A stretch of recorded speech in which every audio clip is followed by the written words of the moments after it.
Welcome to Truth Shots, where we deliver short, unfiltered moments of truth and inspiration designed to realign your path and awaken what's already inside of you. We are your hosts, Destinnee Vance, and Eric Foster. today's episode is titled When Silence is My Weapon and Not My Weakness. This conversation is for the moments when you've explained yourself, shown up, extended grace, and tried every way you know how, only to realize there are no more words left to give. When silence isn't avoidance, it's survival. It's discernment. It's the only honest response you have. This podcast is powered by Destiny is by Choice Support Services because your journey, your voice, and your truth matter. Let's jump into today's topic. So, as I was preparing for us to record today, we really didn't have a topic to talk about, but I thought that discussing a little bit of what I'm going through currently. Because I mean, if we are going to be real and honest, I think that we have to let our viewers know that we're human just like them. We go through a lot of the same things that they go through. So, like recently, I've been in like several situations where I have literally felt like I have done everything possible that I can do. And now, like, all I can do is be silent. Like, I guess the grief of the situations and um, just the heaviness of the situations has just like caused me to become more silent. Like I have, I'm not gonna say no fight in me, but like it's not like I have anything else to say because I feel like I've said everything. I've done everything. I've checked all the boxes, and now like I feel like it's above me. Like I know what my capacity is, Mm-hmm. and I feel like a lot of times when we know what our capacity is and we know what we can handle, we try to sometimes go above that capacity, and it causes us to, I'm not gonna say spiral, but be more stressed out than what we should be. Okay.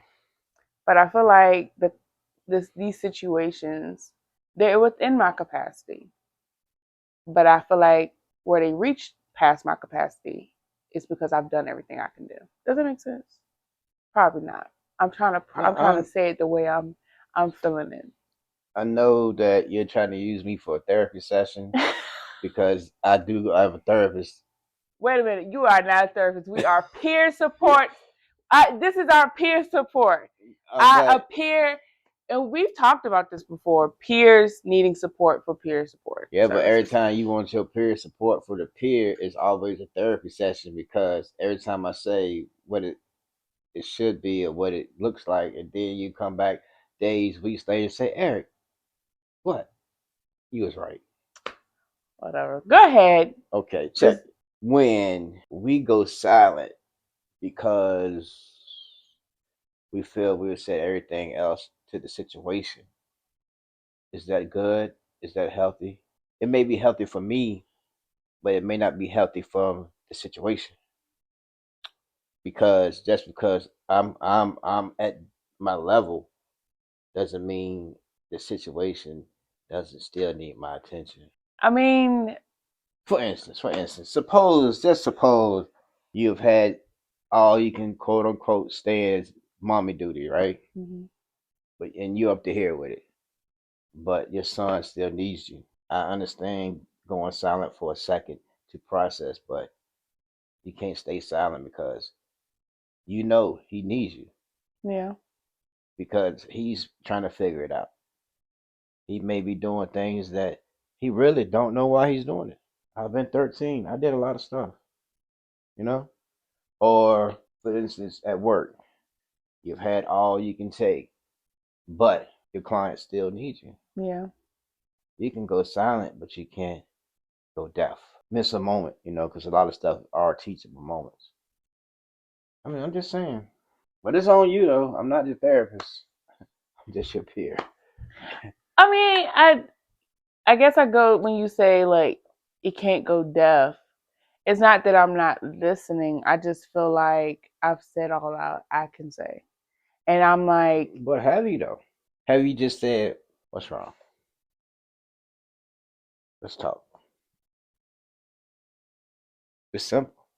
yeah, But if we don't ask these questions to the situations, we'll never know the real answer because giving up is not an option. yeah, Even when we don't feel like we got in a fight left, we still can't give up yeah. because they're more important than our feelings. I mean, One. that should count. That should count.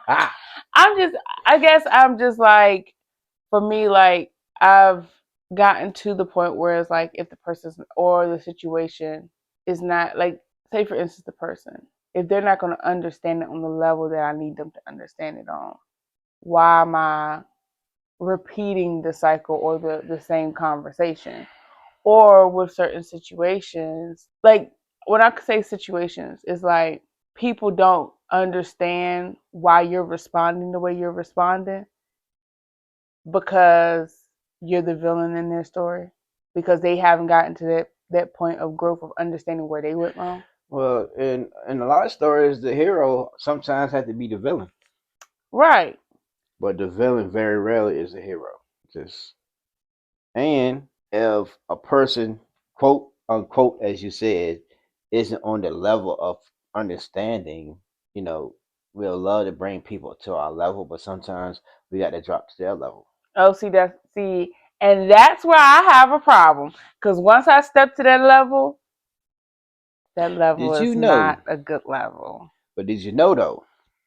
Love is the highest level of understanding. If you love something or someone enough to just be like, you know what? I understand. Then you can work on it. I mean, give me an example. All right. A few months ago, I was really hurt by a situation, right? And it altered my life for real.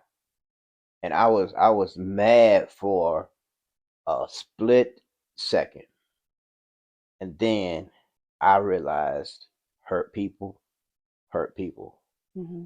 That's when my healing began because they were only doing what's been done to them, you know? And I couldn't be mad at them. I was mad at me for putting myself in a situation where I was able to be hurt, you know?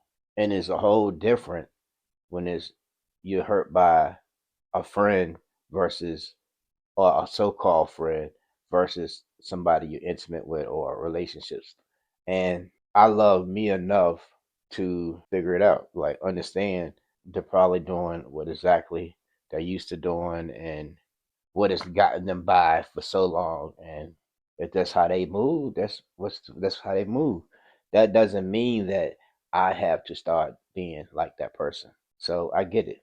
I understand. When you feel like you're losing control, a lot of people would do whatever it takes to regain control. Hmm. A lot of people can't just let go and let God. Or for me, I think it's not it's not as more of the control, it's more of the heaviness of it all. Yeah, but if we wasn't trying to control something or situations, it wouldn't be that heavy. Mm. We couldn't because we know it's out of our control. Like when I was trying to find a new peer job and had like 10, 15 job offers, and then my record stopped me because I got one more year for my felony so I can get a where I'm trying to work. That was definitely out of my control. And at first I was irritated, but then understanding came and I'm okay today because having a job in this field doesn't make you a peer. Hmm.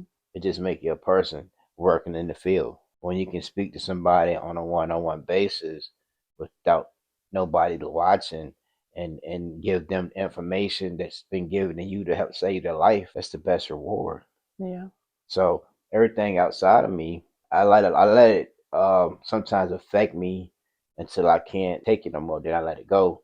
And that's just the flesh, I guess, of me. But a lot of things I know is out of my control, so I don't even let it get me to that point. Like, especially like in relationships and stuff, I be thinking stuff is so small, why let it bother you? But the other person is thinking, well, this big to me, you know, and we can clash because I understand it may be big to that person, but I also understand that I've been through so much worse.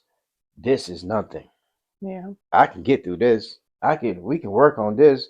We can fix this. It's time to fight, and it ain't time to shut down. It's not time to isolate. It's not time to hold back when it's gonna do more harm than good. I think I mean, I ain't keeping score, but I'm you keeping score. are. You look like me when I be like, see, when you F around, you Oh find out. Lord. But you know what? I think too that for me, I think the silence is coming from a lot of it's hurt because like one of the situations with my child, like it's just I feel like I'm getting the repercussion from how they're feeling, and it's like I don't understand why. The same reasons our moms and dads felt like they was getting the same thing from us when we was doing wild stuff growing up. Yeah. And they say the apple don't fall too far from the tree. I'm just saying, if it's a part of you, it's got to think like you, it's got to act like you, it's got to have some of your ways. So it may not even have nothing to do with you. I'm guaranteed it don't have nothing to do with you. But they probably don't know how to express themselves to the point where to be able to tell someone else exactly how they feeling and what is really going on and what is making them do the things they're doing. Just come to a understanding Mm-hmm. of it's always a root problem when we have issues, but a lot of times we put bandages on bullet wounds and it comes back, you know. So would you say that my silence is being used as a weakness or used as a weapon? It's probably being used as a weapon against you, not the situation or the person. Because sometimes when we go silent, we're not hurting nobody but ourselves because we're taking all this stuff in and we're not releasing it. And if we can't give the energy that we want to give to the person that's causing it, what happens is we transfer the energy to the closest person to us, and that ain't right. Yeah. But it's life, and I say this all the time: we're only human, but it's always time to grow. It's Yeah. always an area to grow. Um, and and you're a good mom, so a lot of stuff that we personalize should be personalized, because in the end, the only thing you can do is like the Bible, basic instructions before leaving earth. It's the only thing you can give them, and it's up to them to follow the path. Honor our mother and father, your days will be long, right? Yeah. But they got to want to do what's right because they are responsible for what they do now. They are at an age where they know right from wrong. It ain't Mm-hmm. like they 5, 6, 7. But when they make mistakes, you can be stern, but I don't think it's time to be real critical because they're shaping, they're molding, they're growing, they're figuring it out. They come into their own person, and with that can come a lot of mistakes. I know, cause like when I was 13, man, I was smoking cigarettes, I'm having sex, I'm skipping school, I'm sneaking out at night. That was some man. I wouldn't imagine a 13-year doing that in this day and time. Yeah. You know, so if it's not to that degree, I think you might be alright. Cause whatever they're doing, they can come back from, whether it's a bad grade or whatever. It's not the end of the world. They just got to know that no matter how it looks, we there. Yeah.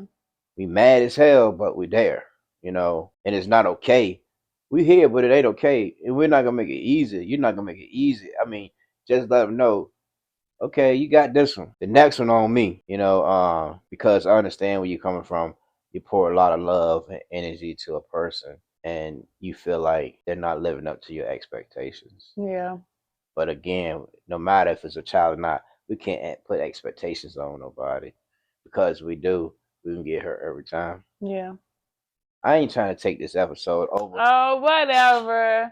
Whatever. I like I say, I think that we needed to because I think a lot of times we not I think we people think that we're not human, and that we don't go through some of the things that we go through. And we ain't on here just talking about whatever because it's the hot topic. It's truth, and it's real, and it's raw. And I used to be the person that voiced my opinion and hooped and hollered, and then I started, changing how I communicated.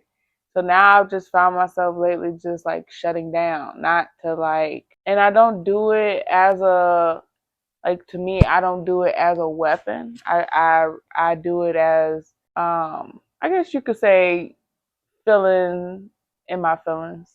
But we don't like it when somebody does that to us, though. Right. Really does. So, Yeah. and then I mean, sidebar: if my lips look a little dry, they kind of chap. But never mind that. This be the real and the ugly. I'm just saying, I can feel it over here, man. I feel it. I mean, what I supposed to not tell them, and then they be at home talking about, did you see his lips? Oh my Whatever. gosh. Okay. That's ADHD. What was he saying? I lost all the train of thought. But you had said something about speaking about what's real or whatever, Mhm. and I was thinking because you had asked me a couple of days ago to think about a topic. When you're talking about real life stuff, it's hard to find Yeah. a real topic. But you talking about some BS, some what's going on in the world, like internet stuff. You can talk all day long, but I don't feel like that'll be content, Yeah. like because it don't have no context. So if it don't have no context, it's not context. It is not. It's not gonna add up. Yeah. Yeah. And I don't hate to be such a intellectual, Oh my. but I'm just Feeling saying. yourself. No, I'm just saying. Some of these words that be used to be some big words. I mean, contextual. Is that a word? This is the all everybody that be like, oh, he cool. This is the side y'all don't be seeing. See, y'all saw the crying side But where you was snotting and everything. It's okay though. Everybody need to see that side. I had to. oh yeah, but before we go though, I just want to I had a friend pass away that I went to high school with. Mhm. And I was like, today it was kind of hard once I found out because it was in the same class, same age, and it's been happening over and over and over again. And I'm just like, why are they dying when they didn't live the type of life that I lived, and I'm still here? Mm. You know. So I just want to say a rest in peace to Lynn Ford. He was a good guy. I hadn't seen you in over 30 years, but what I remember in high school, he was a good guy. So rest in peace. Well, thank you for my therapy session. I mean, it's what I do. Okay. Taking it, you got an inch, now you got a mile. So that was the real ugly's truth shot. When silence is my weapon, not my weakness. And this podcast is powered by Destinnee. It's by Choice Support Services. If you're in a season where quiet feels uncomfortable, know this. Silence doesn't mean you failed. It doesn't mean you gave up. Sometimes it means you've done all you can. Now you're protecting what's left of you. But what I'm also going to add is sometimes you just need to go ahead and talk about it and show some love, because you said love is the highest of Grace. Grace. grace, and love is the highest of understanding. And as always, your destiny is by choice, not by chance. Until next time, keep walking in your truth. Peace.